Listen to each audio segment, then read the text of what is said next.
नमस्कार भाई और बहनों, मेरा नाम हिमांशु शिवदासानी है और मैं जेएमसी थर्ड सेमेस्टर का छात्र हूँ। आज हमारे साथ बैठे हैं मिस्टर अजय यादव जी। प्लीज अजय यादव अपने बारे में थोड़ा इंट्रोडक्शन दे दीजिए।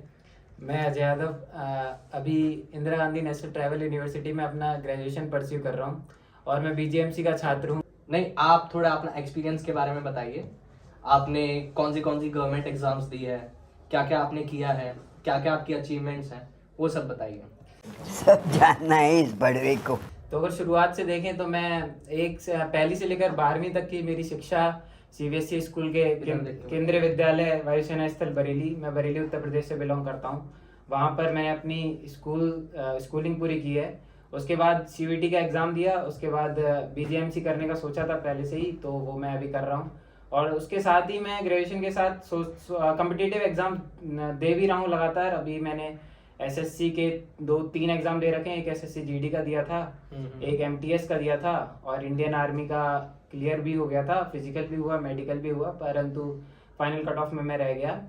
बाकी अभी तैयारी चल रही है यूपी पुलिस की। तो फाइनल कट ऑफ में आप रह गए। जी हाँ।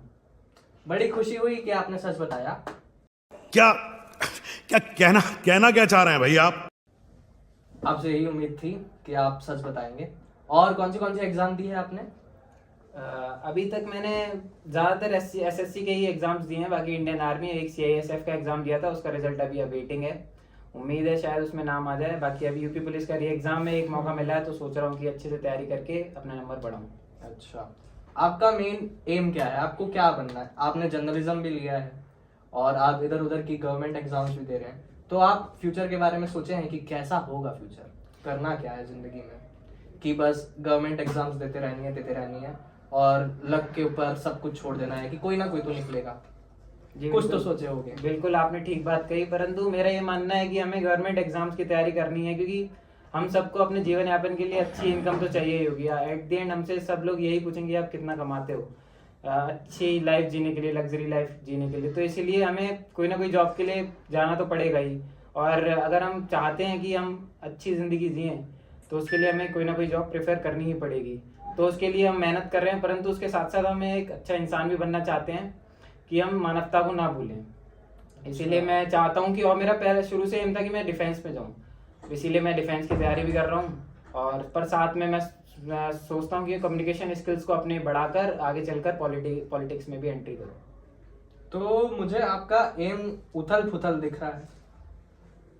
आपका जो है इंटरेस्ट डिफेंस में है, बिल्कुल, लेकिन आपने जर्नलिज्म दिया है। जी ठीक है, जिससे आप पॉलिटिक्स में एंटर करना जी चाहते हैं। जी नहीं, पहले आप बोल लीजिए, फिर मैं आपको बताता हूँ। तेरा तो गेम बजाना पड़ेगा। नहीं, आप बोलिए। जी बिल्कुल, आपने कहा पॉलिटिक्स में एंट्री करना चाहता हूँ, परंतु मैंने जर्नलिज्म पॉलिटिक्स में एंट्री करने के लिए नहीं लिया। जर्नलिज्म मैंने सिर्फ इसलिए लिया क्योंकि साथ ग्रेजुएशन भी मेरी परस्यू हो जाए और उसके साथ साथ मैं अपना एंट्रेंस एग्जाम्स भी देता रहूँ, जिससे मेरी तैयारी बहुत अच्छे से हो जाए। और ग्रेजुएशन करने के बाद हमें कई सारी अपॉर्चुनिटीज़ मिलती हैं, जैसे कि हम एसआई का एग्जाम दे सकते हैं और ग्रेजुएशन लेवल के एग्जाम दे सकूँ, इसलिए मैंने जर्नलिज्म लिया। लेकिन परंतु मैंने साथ में सोचा कि मैं जब पत्रकारिता अपना परस्यू करूंगा, उसके साथ में मेरी कम्युनिकेशन स्किल्स अच्छी होंगी, कैमरा के बारे में जानूंगा और कई सारे कानूनों के बारे में जानूंगा, जिससे कि मैंने यह सोच रखा है आगे जाके मैं पॉलिटिक्स में एंट्री कर सकता हूँ, समाज की सेवा कर सकता ये बड़ी अच्छी बात कही आप। हूँ। सिर्फ इसलिए, मेरा इतना उथल पुथल नहीं है, हो सकता है आपको लगे।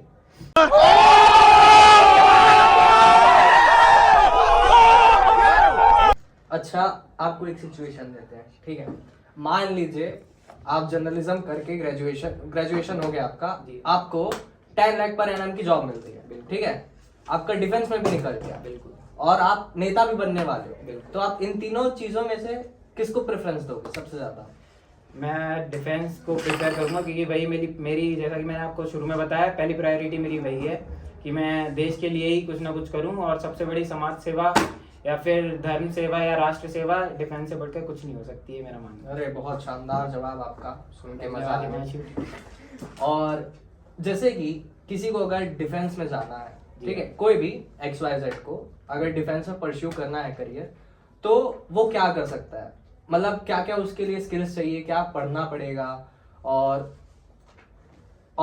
क्या क्या स्किल सेट होना चाहिए? समझ रहे हैं? मतलब आप समझ गए होंगे। मैं आपका सवाल समझता रहा हूँ, परंतु मेरा कोई अभी ऐसा एग्जाम क्लियर नहीं हुआ है और मैं इस लेवल पे नहीं हूँ कि मैं आपको बता सकूँ कि क्या क्या पढ़ना है। तो फिर भी मैं आपको यह बताना चाहूँगा कि अगर कोई भी शुरुआत से तैयारी करना चाहता है डिफेंस की या फिर किसी भी कंपटीशन लेवल की, तो मैं शुरू से ये कहना चाहता हूँ, मैंने तो गलती कर दी कि मुझे शुरू से पढ़ना चाहिए था 10वीं से 12वीं तक की इतिहास, ज्योग्राफी और जीके वगैरह शुरू से ही बहुत ध्यान देना चाहिए था, जिससे मेरे को अभी दिक्कतें हो रही हैं। पर अगर मैं पढ़ लेता तो मेरे को इतनी ज़्यादा दिक्कतें नहीं होती। तो अगर आप शुरुआत से लेकर चलेंगे तो आगे चल के आपका कहीं ना कहीं पक्का कॉम्पिटिटिव एग्जाम निकल जाएगा।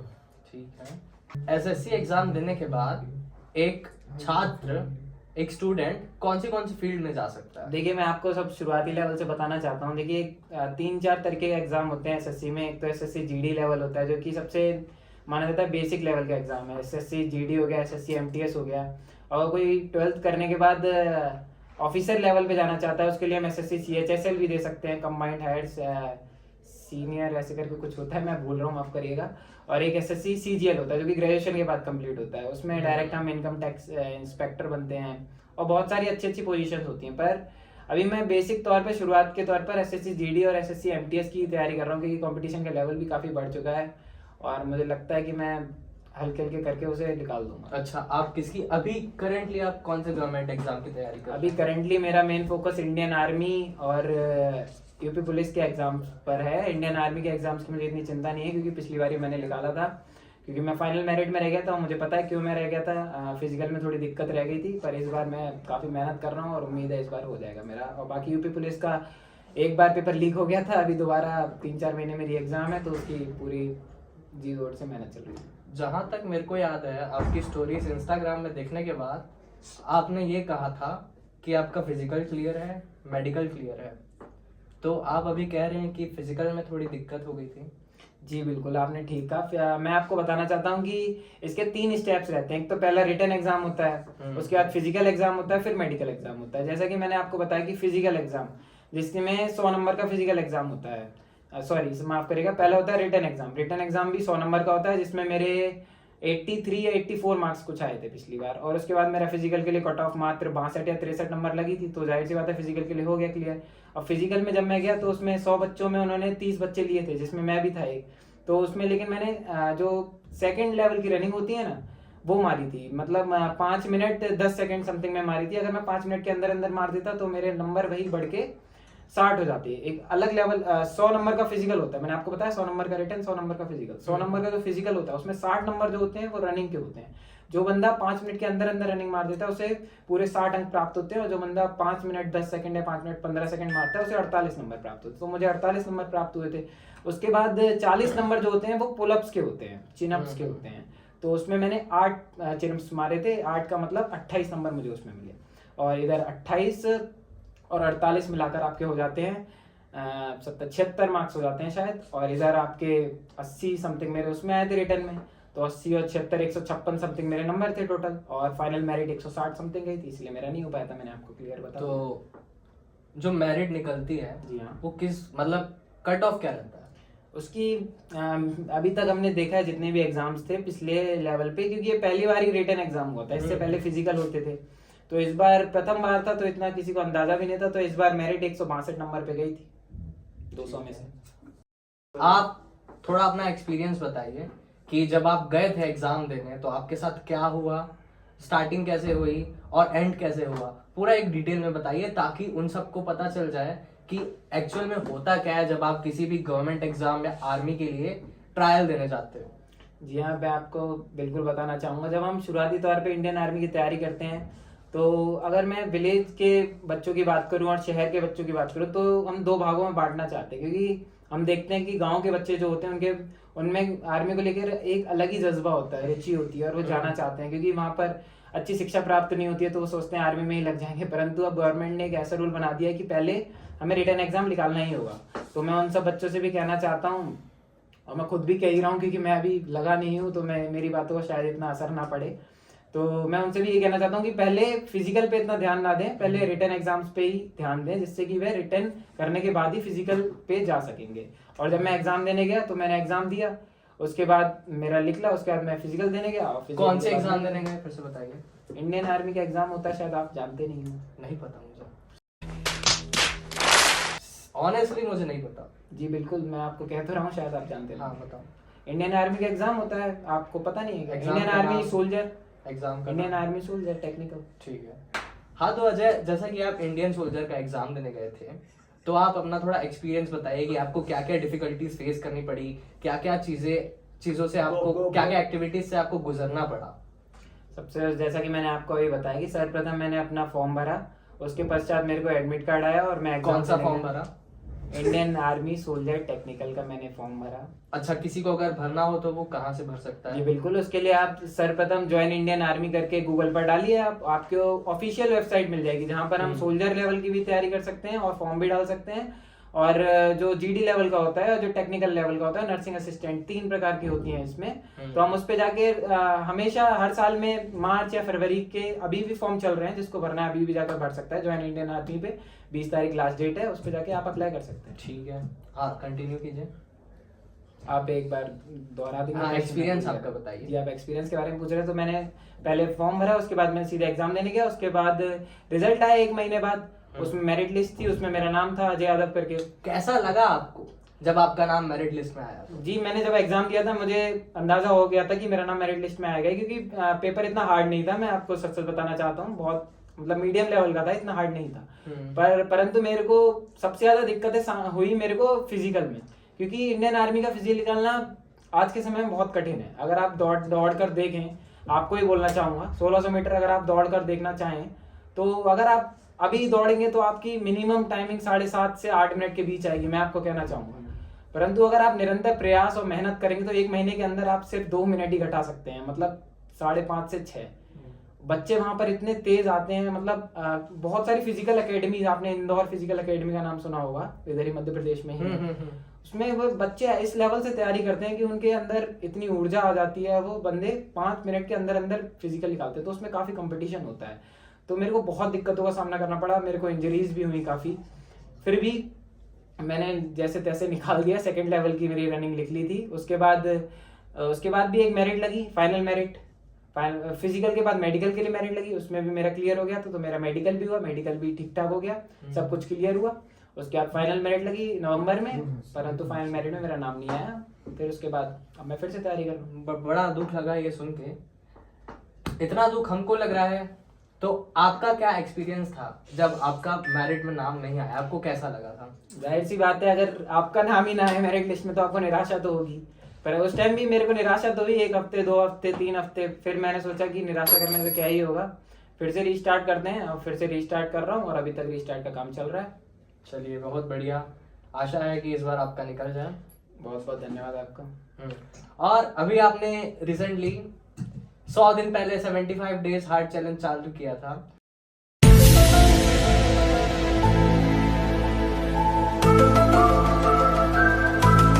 वो 100 दिन बाद आज कंप्लीट हुआ है 75 हार्ड डेज चैलेंज। तो माँ खराब हो जाएगा, मैं माँ अम्मा बहन पे आ जाऊंगा, मैं इनकी अम्मा बहन पे आ जाऊंगा। उसके बारे में आप थोड़ा बताइए कि आपने क्यों चालू किया, और 75 हार्ड डेज चैलेंज में क्या क्या होता है, क्या क्या हमको करना रहता है, क्या क्या नहीं करना रहता है, ये सारी डिटेल थोड़ी बताइए। जी हिमांशु जी, मैं आपको बताना चाहता हूँ कि मैंने 100 दिन पहले ही, आप ठीक कह रहे हैं, लगभग 100 दिन पहले ही नवंबर में ये स्टार्ट किया था। ये फंस गया। 25 या 26 नवंबर को मैंने ये चालू किया था। 25-26 नवंबर नहीं, शायद उससे पहले ही किया था, इसीलिए 75 दिन आज हो पाए हैं। आज नहीं, मैंने परसों ये पूरा कर लिया था 75 हार्ड का चैलेंज।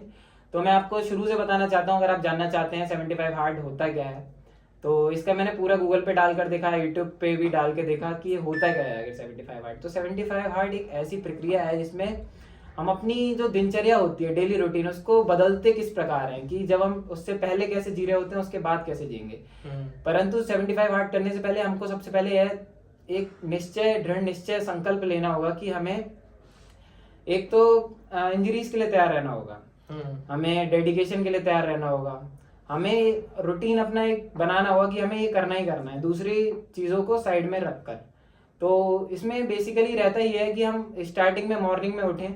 मॉर्निंग में कितने बजे उठें? ठीक है, मैं आपको समय ही बताना चाहता हूँ। मॉर्निंग में देखिए, अब सबके अलग अलग समय हो सकते हैं, सबको एक समय सूट नहीं करता है। अगर आप देखना चाहें, कई लोग रात में पढ़ते भी हैं, तो कई लोग दिन में भी पढ़ते हैं। तो उसके हिसाब से मैं आपको बताना चाहूंगा कि जो लोग जल्दी उठना पसंद करते हैं और वो लोग 6 बजे उठ जाएं। 5:30 से 6 बजे के बीच में उठ जाएं ठीक है। और उसके बाद अपना फ्रेश होके सीधे ग्राउंड में पहुंच जाएं। उसके बाद आपको मिनिमम 20 मिनट या फिर 1 किलोमीटर दौड़ना ही दौड़ना है। उसके बाद आप आउटडोर का वर्कआउट कर सकते हैं थोड़ा बहुत। उसके बाद जब आप लौट करके आए तो अच्छा नाश्ता करिए। उसके बाद आप अपना जो भी काम करते हैं, जस्ट फॉर आवर व्यूअर्स, नाश्ते में क्या करना चाहिए? आप नाश्ते में, अब ऐसा नहीं है कि आपको पौष्टिक आहार ही लेना है, फिर भी आप रनिंग के लिए, अगर आप रनिंग ही करना चाहते हैं, आप सोचते हैं कि हमारे बॉडी में थोड़ा अच्छा लगे, हमको अच्छा महसूस हो, जिससे कि हमें कमजोरी ना हो, तो आप चने भी खा सकते हैं, बादाम किशमिश भिगोकर रात में। सबसे बेस्ट ये है कि आप रात में चने किशमिश बादाम ये आप भिगोकर सुबह को खा लें। ये नाश्ता आप क्या बेहतर है। खाते थे? मैं ऐसा कुछ खाता नहीं था 75 हार्ट में, क्योंकि मैं जब मैं ये 75 हार्ट कर रहा था तो मैं हॉस्टल में था। हॉस्टल में ये सब सुविधाएं इतनी उपलब्ध नहीं थी। फिर भी मैं सुबह जो अपना हॉस्टल का नाश्ता होता है वही करता था। पर अब मैंने परसों से ये रूटीन चेंज कर दिया। मैं प्रॉपर चने किशमिश बादाम शाम को भिगो देता हूँ, सुबह को खा लेता हूँ। बढ़िया। फिर उसके बाद मैं अपनी बात को आगे बढ़ाना चाहूंगा। आप अगर इस कॉलेज जाते हैं, स्कूल जाते हैं, तो स्कूल के लिए निकल जाइए, कॉलेज के लिए निकल जाइए। अगर आप जॉब करते हैं तो जॉब के लिए निकल जाइए। आप जब शाम को लौट कर आएंगे तो इसमें 2 प्रक्रिया रहती है, एक इंडोर रहता है, एक आउटडोर रहता है। तो आउटडोर हमने सुबह कर लिया, अब उसके बाद हमने अपना वर्क कर लिया पूरा। उसके बाद जब हम शाम को लौट कर आएंगे तो हम आउटडोर करेंगे। आउटडोर में हमारे दो तरीके होते हैं। अगर हम जिम जाना चाहते हैं तो हम माफ करेगा मेरे मुंह से आउटडोर निकल रहा है, इंडोर। इंडोर में अगर हम करना चाहें तो हम जिम कर सकते हैं। अगर जो जिम नहीं करना चाहते उनके लिए भी बहुत अच्छा है, आप टहल सकते हैं, बाहर की हवा ले सकते हैं, अपने दोस्तों के साथ बातें भी कर सकते हैं। पर एक पॉजिटिव माइंडसेट आपका रहना चाहिए उस समय। आप नेगेटिव बातें ना करें, नकारात्मक बातें ना करें। और उसके बाद हमारा इंडोर भी हो गया। उसके बाद अब हमें यहाँ पर ध्यान देना कि हमें एक बुक भी पढ़नी है। बुक हो सकती है वो आपकी बिजनेस की भी हो सकती है, बिजनेस माइंड की बुक पढ़ सकते हैं आप। आध्यात्मिक रूप से भी कोई भी बुक पढ़ सकते हैं, पॉलिटिकल बुक पढ़ सकते हैं। मतलब आप कोई सी भी बुक पढ़िए XYZ, जिससे आपका मन खुले, नॉलेज बढ़े, बस यही है। और उसके बाद हमें रात में अच्छा भोजन खाना है। अच्छे भोजन का मतलब मेरा ये है कि मिनिमम 4 से 6 रोटी के बीच आपको खानी है, चावल लेना ही लेना है। और आप जो खाना चाहें XYZ वो खा सकते हैं। और फिर रात में आप 11 बजे से पहले सो जाएं। ठीक है, ये बहुत आपका बढ़िया। 75 का रूटीन है। ठीक है, मुझे जहाँ तक याद है आपकी 75 हार्ड डेज की जर्नी आपने चालू किया था पढ़ना भगवत गीता। बिल्कुल। ठीक है, इस दौरान आपने नॉनवेज खाना छोड़ दिया था। बिल्कुल। तो मैं ये जानना चाहता हूँ कि आपने नॉनवेज खाना क्यों छोड़ा? क्या आपने इसलिए बंद किया क्योंकि आप भगवत गीता पढ़ रहे थे, या आपको जानवरों के प्रति प्रेम अचानक से आ गया? क्या रीजन था? जी, मैं आपको बताना चाहूंगा कि मैं नॉनवेज खाता था पहले, या आपको भी बात पता है। तो इसके बाद मैंने जब नॉनवेज खाना छोड़ा, सर्वप्रथम मेरी बात तो यही है कि जिस दिन से मैंने श्रीमद् भगवत गीता को हाथ लगाया, उसके पश्चात मैंने नॉनवेज खाना छोड़ दिया। और उसमें भी श्रीमद् भगवत गीता अगर हम देखें, उससे पहले अगर हम पुराण देखें, तो उसमें भी साफ साफ लिखा हुआ है कि हम किसी भी जानवर का, क्योंकि हम सब जीव ही हैं, हम सबके अंदर एक आत्मा है, अंश है, भगवान का ही अंश है, तो हम कैसे किसी जानवर को मार सकते हैं? आप खुद सोच के देखिए। आपको ही मैं आपको ही बताना चाहता हूँ, या फिर जो नॉनवेज खाते हैं मैं उन्हीं को बताना चाहता हूँ कि आप नॉनवेज खाते हैं, मान के चलिए मुर्गा खाते हैं या फिर कुछ भी खाते हैं, बकरा खाते हो, आप उस बकरे को एक बार पकड़ कर देखिए और खुद उसका कत्ल करके देखिए, आपके हाथ कांपने लगेंगे। तो बस यही मेरा एक मकसद था कि आप मतलब कितना दर्द होता होगा उसको, आप खुद सोच कर देखिए। तो ये बात आपको तब दिमाग में आई जब आपने श्रीमद् भगवत गीता को हाथ लगाया? जी बिल्कुल। उसके पहले आपके पास क्या दिमाग नहीं था खुद का?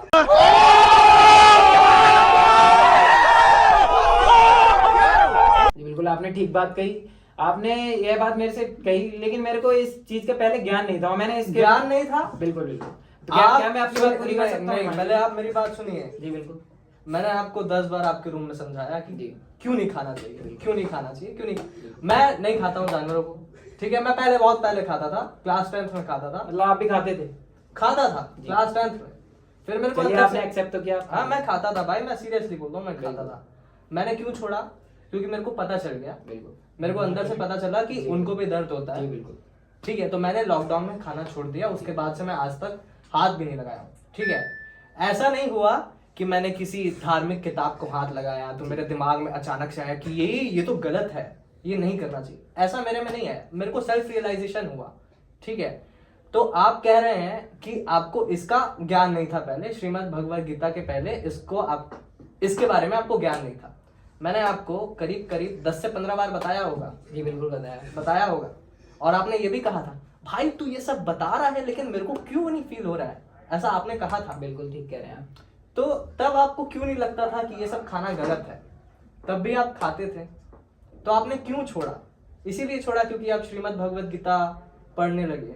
तो देखिए हिमांशु, आपने बात की सेल्फ एक्चुअलाइजेशन या रियलाइजेशन, Realization। है ना, सेल्फ रियलाइजेशन की बात की आपने।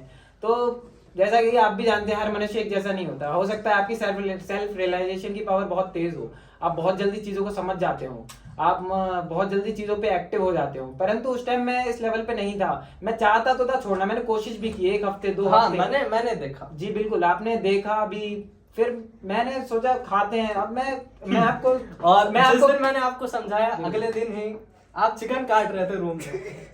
जी बिल्कुल, हो सकता है आप ठीक कह रहे हो। फिर लेकिन मैं आपको बताना चाहता हूँ कि जब हम छोटे होते हैं या फिर हम बेसिकली अगर मैं कहना चाहूँ, हमसे लोग मेरे जितने भी बड़े लोग हैं डिफेंस एस्पिरेंट है, वो मुझसे यह बात कहते हैं कि एक जो स्टूडेंट होता है, स्टूडेंट लाइफ में चिकन खाना चाहिए क्योंकि उससे एनर्जी बढ़ती है। और डिफेंस एस्पिरेंट को तो बिल्कुल भी खाना चाहिए क्योंकि उसकी जो हड्डियां होती हैं या फिर उसका जो शरीर होता है वो मजबूत होना चाहिए। तो अब इसीलिए भी आपकी- मैंने खाना चालू आपकी किया एक था। बात करेक्ट करना चाहता हूँ जी बिल्कुल। कि सिर्फ चिकन खाने से हमको, क्या बोले आपने, वो न्यूट्रिशन मिलता है, प्रोटीन मिलता है, ऐसा कुछ नहीं है।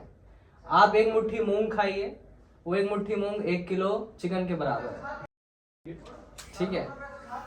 तो ये तो सबसे बड़ी गलतफहमी है। और कुछ लोग ये कहते हैं कि चिकन खाने से हमको कंप्लीट बैलेंस डाइट मिलती है। ये भी बात सही है उनकी, सिर्फ चिकन खाने से बैलेंस डाइट मिलती है, लेकिन जब आप जब आप खाना खाने बैठते हैं तो आप क्या सिर्फ चावल खाते हैं? क्या सिर्फ आप रोटी खाते हैं? क्या सिर्फ आप सब्जी खाते हैं? आप सब मिला के खाते हैं ना। तो वो सब जो हम लोग मिला के खाते हैं, सब्जी, रोटी, चावल, सब चीजें, उससे हमारी बैलेंस डाइट पूरी हो जाती है। हम लोग सलाद भी खाते हैं, ठीक है? तो ये जो लॉजिक लगाते हैं लोग कि चिकन हम लोग इसलिए खाते हैं कि इससे हमारा बैलेंस डाइट मिलता है, हमको बैलेंस डाइट मिलता है, और अगर हम लोग वेज खाने जाएंगे तो हम लोग को बहुत सारी चीजें खानी पड़ेगी। तो ये एक बहुत बड़ा मिसकॉन्सेप्शन है लोगों को, जिसको मैं दूर करना चाहता था और मैंने बोल दिया। बहुत अच्छी बात कही आपने हिमांशु जी इस बारे में। और ये आपने बहुत ठीक बात कही कि हमें सिर्फ चिकन खाने से ही पावर मिलती है, न्यूट्रिशन मिलेगा। ऐसा बहुत ही गलत फहमी है लोगों के अंदर। अगर हम वेज में देखें तो बहुत सारे हमारे पास चीजें हैं। मैं बात कह रहा हूँ, अभी हो सकता है बुरा भी लगे कि मैं पहले खुद चिकन खाता था, पर अब मैंने पूरी तरीके से छोड़ दिया क्योंकि मैंने चीजों को जाना, समझा और आध्यात्मिक रूप से भी काफी तेज हो चुका हूँ। इसलिए नहीं भी खाना चाहिए। और आपने जैसे कि कहा कि हम वेज में हरी सब्जियां खा सकते हैं काफी सारी। इधर देखें तो हम बरी खा सकते हैं, उसके अंदर काफी न्यूट्रिशन होता है, दाल होती है, किस बहुत सारी चीजें हैं जैसे हम खा सकते हैं। ठीक है। अब 75 डेज जो हार्ड चैलेंज था जो आपने किया, क्या वो आपने पूरी ईमानदारी से किया? क्या आप डेली सुबह उठते थे, रात को जल्दी सोते थे? क्या आप बाहर का चीज नहीं खाते थे, अपना दिमाग पॉजिटिव रखते थे, आप डेली श्रीमद् भगवत गीता पढ़ते थे? ये सब आपने ईमानदारी से किया? आपने बहुत अच्छा प्रश्न पूछा हिमांशु। अगर आप नहीं भी पूछते तो मैं बताना चाहता था। जब मैंने शुरुआत की 75 हार्ड की, तो शुरू के 10 दिन मेरे को बहुत पेन हुआ। और मेरे को स्टार्टिंग में काफी लोगों ने ये भी कहा कि तू क्या करेगा, क्या कर पाएगा 75 हार्ड या नहीं कर पाएगा। उसमें से मैं भी एक था। हो सकता है कि आप हो, पर उस टाइम जब मैंने 75 स्टार्ट किया तब मैंने सिर्फ अपने अंदर यही थिंकिंग रखी थी कि मेरे को लोग चाहे जो भी बोले, मेरे को उनसे कोई फर्क नहीं पड़ता। अगर आप चाहें तो उसके लिए उदाहरण भी दे सकता हूँ, पर वो ठीक नहीं लगेगा बहुत उनके अच्छा अंदर। mindset। तो उसके बाद मैंने जब ये स्टार्ट किया तो बहुत सारी दिक्कतों का सामना किया, मैंने आपको बताया, लेकिन इतनी भी दिक्कतें नहीं थी। अगर हम चाहें तो कुछ भी कर सकते हैं, बस हमारे अंदर पॉजिटिव थिंकिंग होनी चाहिए। लोगों से हमें इतना मतलब नहीं रखना चाहिए कि वो कुछ भी कहें, हमें वो अपने अंदर नहीं लाना चाहिए। कि ठीक है। जैसे कि एग्जाम्पल मैं आपको देना चाहता हूँ कि जब एक माली होता है, वह गार्डन की जब रखवाली करता है तो वो क्या करता है, वो नेगेटिव चीजों को या फिर खराब चीजों को अंदर नहीं लाता है, रोज उसकी देखभाल करता है ना। उसी प्रकार हमारा माइंड होता है। हम अपने आसपास में जितने भी नेगेटिव पीपल है, अगर हम इनको रोज इग्नोर करें, उनकी बातों को ना आने दें, तो हमारे अंदर से पॉजिटिविटी ही आएगी। हम तो लोग सवाल के जवाब से भटक रहे हैं। मैंने पूछा कुछ, आप कुछ और बता रहे हैं। बिल्कुल, मैं आगे बताना चाहता था, उसी बीच में आप बोल पड़े। हम उसके माफी चाहता हूं हिमांशु जी। हाँ जी, मैं उसके बाद आगे ये बताना चाहता हूँ कि क्या बताया मैं कि बहुत सारी दिक्कतों का सामना करना पड़ा मेरे को शुरुआती के दिनों में। जैसे कि आपने बताया कि आप डेली करते थे नहीं करते थे, तो शुरुआत के 10 दिन मैंने डेली किया। मैं आपसे झूठ नहीं बोलना चाहूंगा। रोज सुबह 10 दिन उठा, रोज सुबह मैं शाम को आउटडोर, जिम तो नहीं जाता था क्योंकि मेरे को लगता था कि मैं उस टाइम जिम नहीं कर पाऊंगा, पतला सा हूँ, वेट और कम हो जाएगा। तो लेकिन मैंने उसके बाद एक चीज देखी कि 11वें 12वें दिन में मेरे अंदर रेगुलरिटी आ गई कि मैं अब ये कर लूंगा। फिर मैंने रोज चालू किया। अब मैं इस बीच आपको ये बताना चाहूँ कि किसी दिन मैं सुबह नहीं भी उठा, जैसे कि मान के चलिए 11वें दिन मैं नहीं उठा सुबह, पर मैंने उस दिन ब्रेक नहीं किया। वो वो चीज़ मैंने दोपहर में की या फिर शाम को की, मैं रनिंग पे ज़रूर गया। तो हम यह भी सोच सकते हैं कि हम कोई भी चीज़ जब हम लगातार करते हैं बहुत सारी दिक्कतों का सामना करना पड़ सकता है, पर आप ये एक चीज़ ध्यान रखिए कि आप उस चीज़ को ब्रेक ना करें, भले ही आप शाम को करें या सुबह को करें। फिर उसके बाद ऐसे चलते चलते 50वें दिन, बाकी इसमें मैंने ऐड श्रीमद् भगवद गीता पहले ही दिन कर दिया था और एट दी एंड में अध्याय 3 पे अभी चल भी रहा हूँ और अभी भी रेगुलर है मेरा। जितना मेरे को याद है आप श्रीमद् गीता 1 से 2 महीने तक डाले थे, बिल्कुल ठीक है। उसके बाद से आपकी वीडियो जो आना वो जी, बंद हो गई थी, बिल्कुल ठीक कहा आपने, ठीक है। लेकिन फिर भी आपका 75 हार्ड डेज चैलेंज चालू था, बिल्कुल। तो एक तरह से हम लोग कह सकते हैं कि आपने ईमानदारी से नहीं किया 75 डेज हार्ड चैलेंज। अरे बाप रे, ये तो धोती खोल रहा है। क्योंकि हार्ड चैलेंज नाम इसका क्यों है, क्योंकि सुबह उठना रहता है, ठीक है, वो आपने नहीं किया है ना। हेल्दी खाना रहता है, वो भी आपने शायद नहीं किया होगा, बिल्कुल, शायद, बिल्कुल। है ना। और आपने रेगुलरली श्रीमद् भगवद गीता भी नहीं पढ़ी, बिल्कुल, है ना, मानते हैं।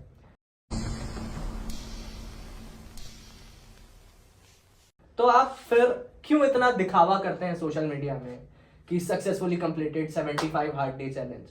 आप कह सकते हैं ना 75 days challenge, not hard day challenge. तो आप क्यों इतना दिखावा करते हैं? और अभी आप फिर से एक चैलेंज ले रहे हैं कि आई विल डू 75 मोर। सो ये सब करने का क्या फायदा है बहुत जब अच्छा- आप ईमानदारी से उसको नहीं कर रहे बिल्कुल, हैं। बिल्कुल। आप एक तरह से यूथ को भटका रहे हैं। जब आप खुद वो चीज नहीं कर पा रहे हैं तो आप दूसरों को क्यों मोटिवेट कर रहे हैं वो करने का? एज ए एंकर आपका प्रश्न बहुत अच्छा है, परंतु अगर आप एंकर नहीं होते तो हो सकता है मैं आपको कुछ और जवाब देता जिससे आपको बहुत बुरा लगता।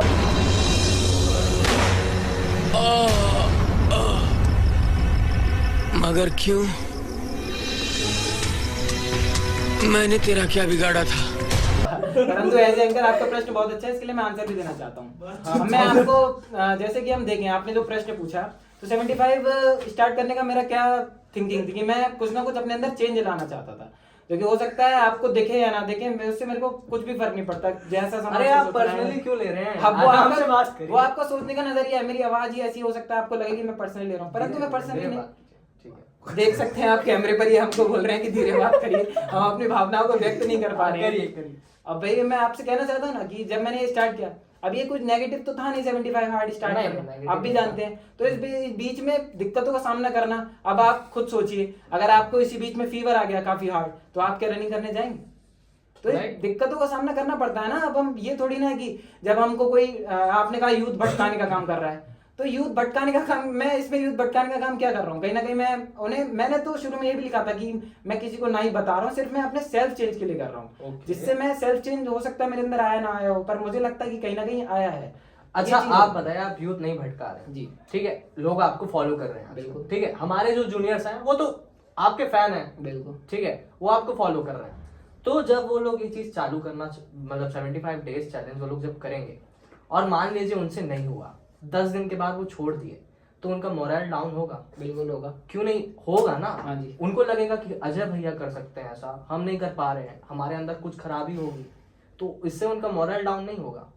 आपने उनको सच्चाई नहीं बताई कि मैंने ऐसा ऐसा नहीं किया, ठीक है। 75 डेज हार्ड चैलेंज का यही है प्रिंसिपल या रूल कि सुबह जल्दी उठो, ठीक है, भगवत गीता पढ़ो, एक्सरसाइज करो, ठीक है, पॉजिटिव माइंडसेट रखो, सही से सो। और आप कह रहे हैं कि ये सब चीजें आपने ईमानदारी से फॉलो नहीं की, कहा ना आपने, है ना, कहा कि नहीं? ठीक है, नहीं, हाँ जी, हाँ जी, पहले आप बोल लीजिए, अपना प्रश्न पूरा कर लीजिए हिमांशु जी।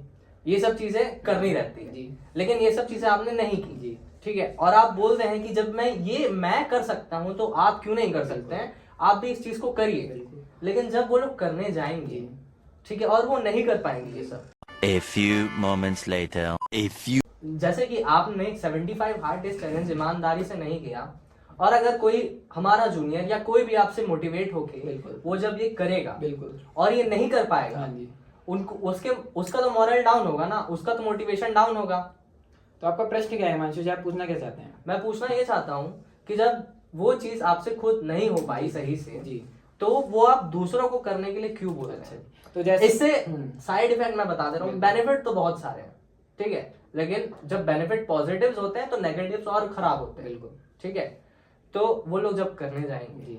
ये चीज करेंगे, तो वो ये नहीं कर पाएंगे अगर, चलिए मान लीजिए 10 दिन उन्होंने ईमानदारी से किया और आपने कहा कि 10 दिन के बाद 10 दिन तक बहुत ज्यादा पेन होता है बॉडी में, तो किसी ने 10 दिन के बाद छोड़ दिया, तो उनका तो मोरल डाउन हो जाएगा ना। उनको तो यही लगेगा कि अजय भैया जो हमारे हैं वो 75 डेज चैलेंज करके बैठे हैं, कितना हार्ड होगा वो कैसे कर लिए, हम क्यों नहीं कर पाए, हमारे अंदर कुछ ना कुछ तो खराबी होगी जिससे हम ये नहीं कर पाए, ठीक है। तो उनका मोरल जो है बहुत डाउन हो जाएगा। मैंने भी जब मैं वॉलीबॉल खेलने जाता था तो मैं देखता था कि वहाँ जो भैया लोग आते थे ना बहुत ज़्यादा खेलते थे, मैं उतना नहीं खेल पाता था, तो मेरा भी मोरल डाउन होता था। ऑब्वियसली सबका डाउन होगा, तो उनका मोरल डाउन हो जाएगा।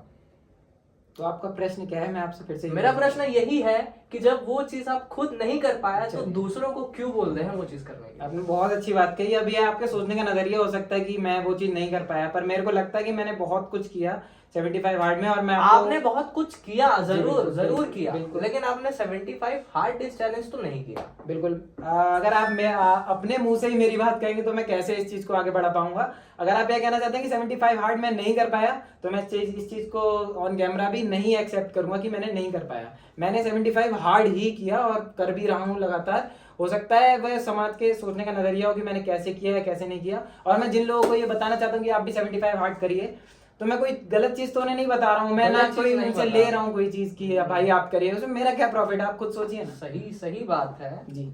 लेकिन आप कहीं ना कहीं मुकर जा रहे हैं अपनी बात से। अब ये हिमांशु आप नहीं, आप मैं अपनी बात कह रहे हैं। क्यों बोल रहा हूँ मैं ये, क्योंकि मैं जब आपसे पूछा था स्टार्टिंग में ही कि आपने 75 हार्ड डेज चैलेंज किया तो उसमें क्या क्या चीज होती है, क्या क्या करना रहता है, आपने खुद बताया कि नहीं कि सुबह उठना रहता है, जल्दी उठना रहता है, पानी पीना रहता है 4 लीटर, कितना 4 लीटर ना, 4 आप जरूरी नहीं है 4 ही पीजिए, 2 से 4 के बीच में कितना ही पी सकते हैं। 2 से 4 लीटर पानी पीना होता है और कोई भी एक बुक पढ़नी होती है, ठीक है। ये सब चीजें करनी पड़ती है 75 डेज तक।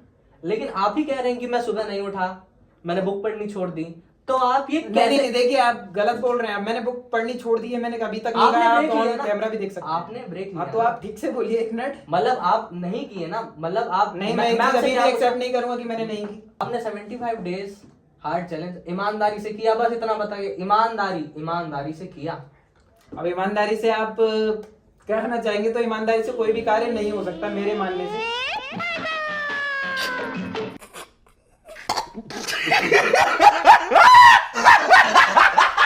अगर आप देखा जाए तो कोई भी इतना सत्य या फिर निष्ठावान आज के जमाने में तो नहीं मिलेगा।